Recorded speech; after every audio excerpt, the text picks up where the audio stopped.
Good morning. ছিল দিনটা Sunday, আমরা দেবাদেবীতে বেরিয়ে পড়েছিলাম। যাচ্ছি কোথায় সেটা তোমরা দেখতে পাবে। এখন তো হাওড়া ব্রিজ ক্রস করছি বাসে করে।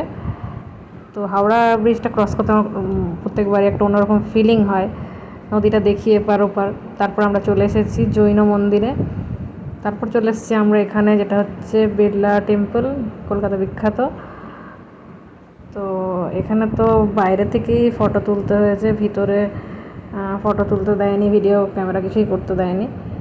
তো ওখানে আমরা একটুখানি দাঁড়িয়ে কিছুক্ষণ বসে তারপরে চলে এলাম কোথায়, সেটা হচ্ছে হলদিরাম।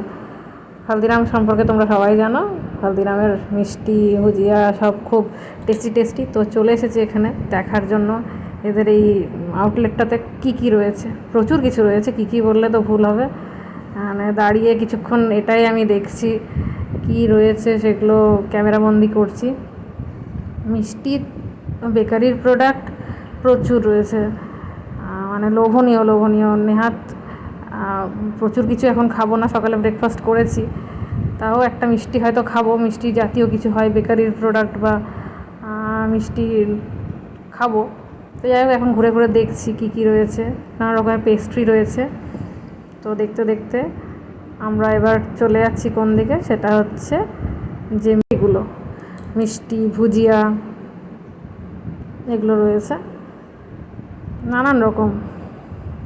দেখেই কিন্তু লোভের লেগে যাচ্ছে আমার, খেতে ইচ্ছা করছে, কিন্তু সব কিছু খাবো না, তাহলে আরও ওজনটা বেড়ে যাবে, যথেষ্টই বেড়েছে।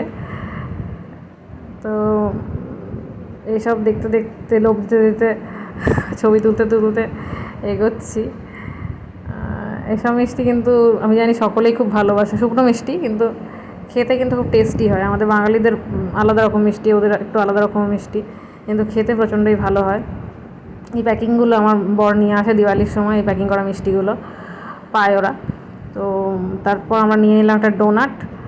তো ব্রেকফাস্ট করে দিই সকালে, তাই জন্য একটা ডোনাটই নিলাম, ডোনাটটা খেলাম। তারপরে আমরা এখন চলে যাচ্ছি কোথায়, সেটা হচ্ছে Birla science and technological museum, যেখানে আমরা 90 টাকা দিয়ে পার হেড টিকিট কাটলাম। এবং এখন আমরা ভিতরে যাচ্ছি, 4টে শো আছে, প্লাস অনেক কিছু আছে দেখার মতন। তো দেখবো সেটা আমরা।